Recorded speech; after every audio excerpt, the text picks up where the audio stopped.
Kingsbury admitted his QB banged up his shoulder and wasn't sure the extent of the injury. We are now joined by Fox Sports NFL analyst Michael Vick. Michael, how much of a pass do you give Kyler for what appeared to be a shoulder injury last night? Well, I don't necessarily give Kyler a pass for playing through pain. That's something that he's going to have to endure for the remaining of his career. He'll probably play almost 60% of the games in his career hurt.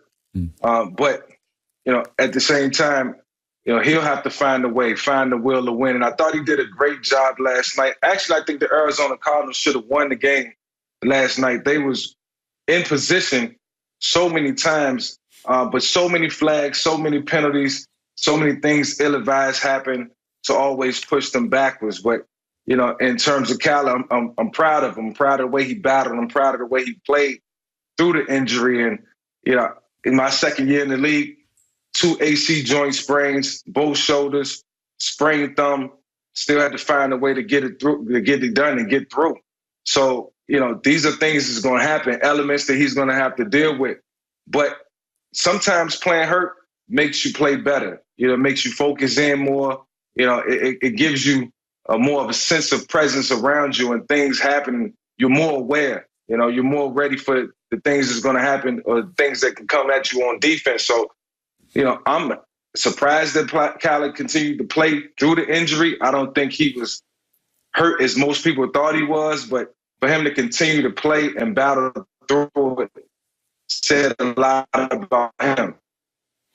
Well, for me, the thing is that having played through injury, Skip, at the end of the night, all they saw was a black jersey with Murray on the back. That's correct. And once you're out there, Skip. And by the way, what have you always told me? If you play, you have no excuse. You got no excuse. All right. And a lot of times, Mike, I don't know about you, but there's a lot of times I had to shoot shoulders up, shoot ankles up, shoot ribs up. People didn't care about that. All they saw was 84 and sharp. Go make them plays. You're healthy. And so I'm sure after he okay.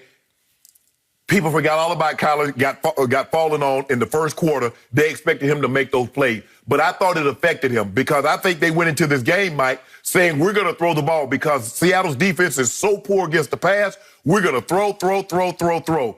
And Kyler was not able to push the ball down the field. That throw to Isabella, that's an easy up and down throw because Isabella, all he has to do is beat the corner, which he did. Now Kyler's job is to beat the safety that's going to be hard charging because it's single high safety. But because he wasn't able to get it up and down, the guy was able to make the play. But like you said, Mike, you got to make those plays. You're going to be in a situation throughout your career. You're going to have ankle problems. Your quarterback, you're going to have an elbow, shoulder, something, and you got to find ways to get it done. He didn't do it last night. 10 days is a long time off. They get that treatment. You can't go anywhere now, Skip, because you still got to get COVID tested every single day. So there's no way, you get a bye week, but it's not the typical bye week where, guys would go. Maybe they go home or go to their college or go on vacation. You're stuck in Arizona. So he'll be able to get treatment around the clock, and hopefully it's not too serious. But you can't win the game with Kyler Murray having 15 yards rushing. You can't win a game when they have 57 yards. And you damn sure not going to win a game when you commit 10 penalties for over 100 yards, Skip. Agreed. You're not winning games like that. They're not good enough to overcome that many mistakes, mental mistakes. So give Kyler credit for playing through it, but even if he was injured, Mike, you got to find a way to try to you got to find a way to win that game. Find a way to win. So before I answer, back to Michael. When you sprained your AC joint, did you sprain your left shoulder, your throwing shoulder? And if so, how did it feel to try to throw the football with a sprained AC joint? Or could you throw? Yeah, I sprained my left AC joint and my throwing shoulder, and I have a right AC joint sprain on the other side. And I also had a sprained thumb, all at the same time. But, the will to win, the will to, just be able to celebrate with my teammates in the locker room was all I wanted. So I would go to extreme measures. You took shots. You took the injections, Mike. That's what you did in those AC joints. You know what? I don't think so. You didn't take no medicine? No, but look, you better man than me. Treatment all week. I got treatment all week, and understand this, Shannon. I was a quarterback, but the pain, it was tough. It was grueling pain in my throwing shoulder because, the downfield throws, the throws that was down the field, 25 yards or better, the throws that had to have velocity on them. I couldn't throw them the way I wanted to throw them now that I recollect. But just the sure will to win got me through. I just kept pressing. I did everything I could throughout the week to make sure that I could get to the game and hopefully not re-injure the injuries and just keep going. So, it was tough throwing the football, but somehow, some way, being 22 years old, I was able to get through it. Being 30 years old, I think I would have been complaining to Andy Reid and probably would have set 1 or 2 games out. So, it's a big difference. When you're young, you can handle, the punishment. You can handle everything that comes along with playing hurt. Yeah. You ever had an AC joint problem? No.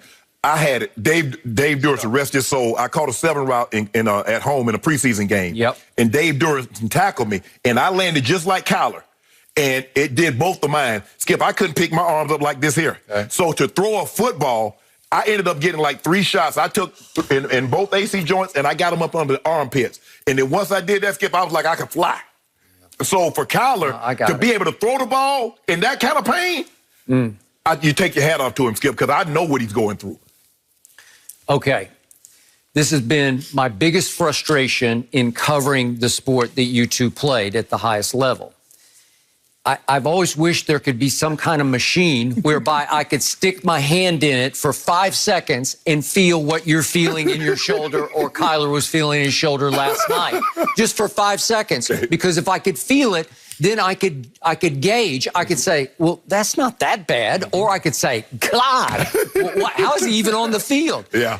And we all were born with different pain threshold, pain tolerance. Some of us have it, some of us don't. I don't know Kyler's. I'm going to think it's pretty high. Yeah. And I'm going to think it was really uncomfortable last night to try to throw a football because, to your point, I love Kyler Murray. I've watched every play he's played, I think, in college and pro football. And last night, he lost his zip.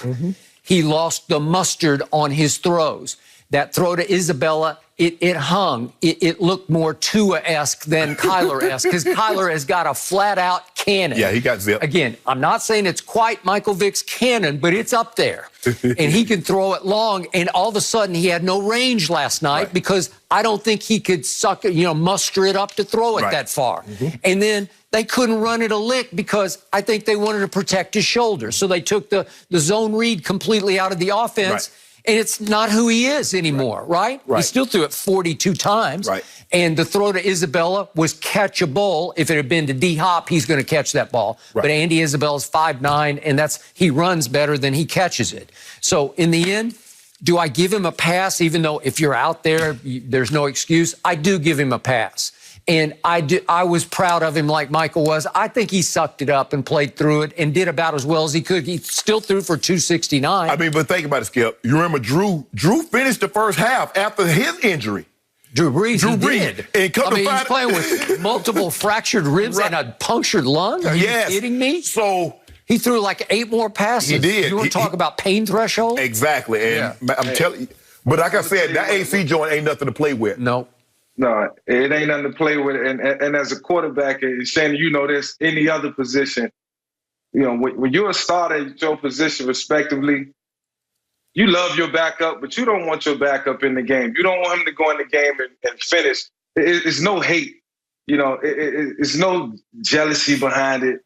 You just want to be the one to finish the game. And if you finish the game and you play hurt and y'all win, you want to be glorified for that. Nothing against the backup positions, but we always want to keep those guys in the backup position and ready in case they're needed.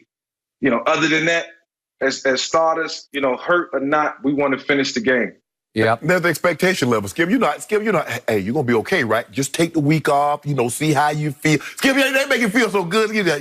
Just take the week off, get some rest, get your treatment and see how it is on Friday. We'll test it on Friday. You test like, ooh, I don't know. But, hey, we still got a couple of days.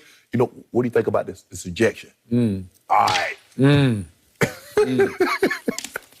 Yeah, I wish you had that machine too, that you could touch somebody and feel what they feel. Well, wouldn't you'd like to have it No, right I don't now. want to, because I know Skip had a fractured eye socket, dislocated elbow. But maybe your pain wouldn't be my pain or vice versa. But you have to understand, though, the AC joint for a quarterback to have to throw.